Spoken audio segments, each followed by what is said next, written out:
रात का सन्नाटा गहरा था।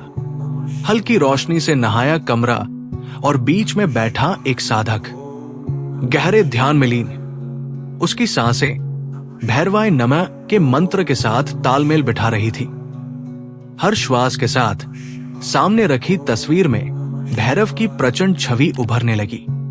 साधक शुरुआत से ही अपनी साधना में अडिग था, लेकिन उस रात लगभग 11 बजे एक रहस्यमय आवाज ने सन्नाटे को चीर दिया। साधक का दिल तेजी से धड़कने लगा, परंतु उसने अपने मंत्र का जाप नहीं रोका। पूरे कमरे में ईश्वरीय ऊर्जा व्याप्त हो गई थी। जैसे जैसे ध्यान गहरा हुआ, अंधकार में भैरव का विराट चेहरा प्रकट हुआ। ऐसा लग रहा था मानो वो साक्षात साधक के सामने आ खड़े हों। साधक ने इसे मन का भ्रम मानकर अनदेखा करने की कोशिश की, लेकिन वो छवि टस से मस नहीं हुई। कुछ ही क्षणों बाद उसकी नाभि से ऊर्जा का एक तीव्र प्रवाह उठा, जो हृदय की ओर बढ़ने लगा। हृदय की धड़कन तेज हो गई और हर स्पंदन के साथ शक्ति का उत्थान होने लगा।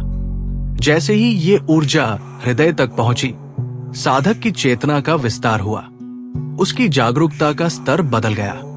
अगले ही क्षण पूरा कमरा शक्तिशाली कंपन से भर उठा। अब यह स्पष्ट था कि भैरव का प्रत्यक्ष साक्षात्कार हो चुका था।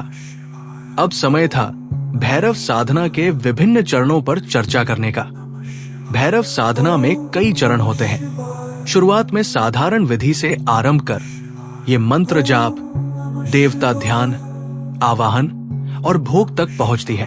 चूंकि समय सीमित होता है, मैंने साधना की विधियों को 3 मुख्य श्रेणियों में विभाजित किया है।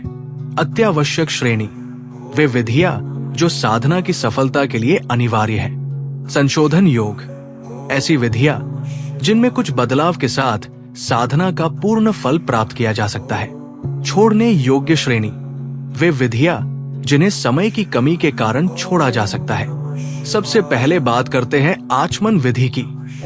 किसी भी साधना से पहले शरीर को शुद्ध करना आवश्यक है, ताकि देवता भोग स्वीकार कर सके। इसके लिए थोड़े से जल में केशवाय नमः, नारायणाय नमः, माधवाय नमः का 3 बार जाप करने का विधान है। हालांकि ये तांत्रिक साधना है और यदि चाहें तो इस विधि को छोड़ा जा सकता है। अधिक शुद्धिकरण के लिए थोड़ा भूत भस्म शरीर पर लगाया जा सकता है, इसलिए आचमन विधि को छोड़ने योग्य श्रेणी में रखा गया है।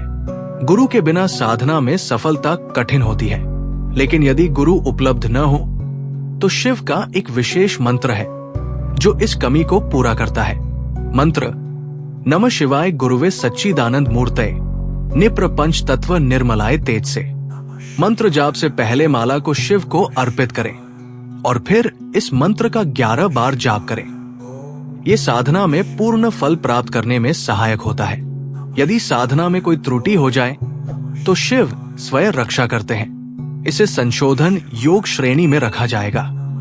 अब बात करते हैं भैरव साधना में मंत्र प्रयोग की।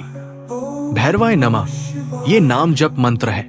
ब्रह्मा भैरवाय नमः ये मंत्र उन साधकों के लिए है जो भैरव का प्रत्यक्ष अनुभव चाहते हैं या जिनके जीवन में कोई बाधा समाप्त नहीं हो रही हो। मंत्र के बिना साधना में सफलता असंभव है, इसीलिए इसे अत्यावश्यक श्रेणी में रखा गया है। देवता आवाहन, साधना का सबसे महत्वपूर्ण चरण। देवता का आवाहन किए बिना लाख मंत्र जाप कर लें या भोग अर्पित कर दें, साधना सफल नहीं हो सकती। आवाहन के लिए 3 बातें महत्वपूर्ण हैं। देवता का चित्र जिससे भाव प्रकट हो सके। पंचोपचार पूजन, पंचभूत से देवता के भौतिक स्वरूप का निर्माण। भावना की तीव्रता, जितना गहरा भाव होगा उतनी ही प्रभावी उपस्थिति होगी। सबसे पहले हाथ में थोड़ा जल लेकर भैरवाय नमः का जाप करें और भैरव का आवाहन करें।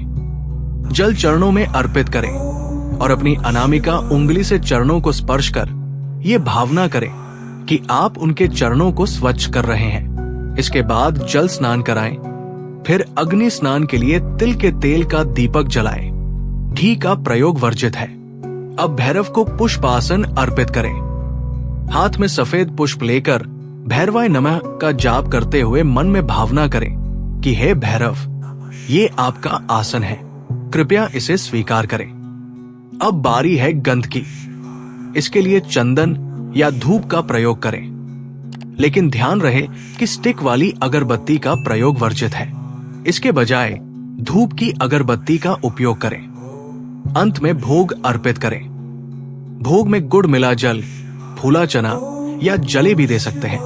यदि संभव हो तो खिचड़ी, पापड़ या दही बड़ा का भोग लगाएं। ध्यान रखें, भैरव ठंडा भोजन स्वीकार नहीं करते, इसलिए ताजा भोग अर्पित करें। यदि इन विधियों का नियमित अभ्यास 2 से 3 हफ्ते तक किया जाए तो भैरव की उपस्थिति का अनुभव निश्चित रूप से होगा। साधक जो भी भैरव से दिल से मांगेगा वो अवश्य पूरा होगा। मैं केवल यही कहना चाहता हूं, तंत्र मानने की नहीं बल्कि अनुभव करने की विधि है। ये देवता को आमंत्रित कर उनकी उपस्थिति का अनुभव कराने की प्रक्रिया है। अब बात करते हैं आपके प्रश्नों की। कितनी मालाएं करनी चाहिए? शुरुआत में एक माला करें और जब ध्यान गहराने लगे तो मालाओं की संख्या बढ़ाकर 5, 11 या 21 कर सकते हैं। क्या साधना हफ्ते में एक दिन कर सकते हैं?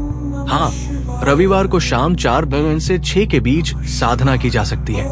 इसके लिए पहले संकल्प ले कि ये साधना हफ्ते में एक दिन करेंगे। क्या नॉनवेज खाने वाले साधना कर सकते हैं? हाँ, लेकिन साधना सुबह में पूरी कर लेनी चाहिए। नियमित नॉनवेज खाने वालों को बीज मंत्र का जाप नहीं करना चाहिए।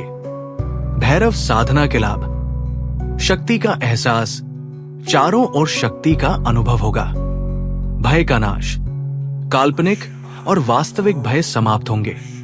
भविष्य दृष्टि और वाणी सिद्धि, भविष्य की घटनाओं का आभास होगा और आपकी वाणी सत्य सिद्ध होने लगेगी। आशा करता हूं कि आपकी भैरव साधना सफल हो। आदेश। जय श्री महाकाल।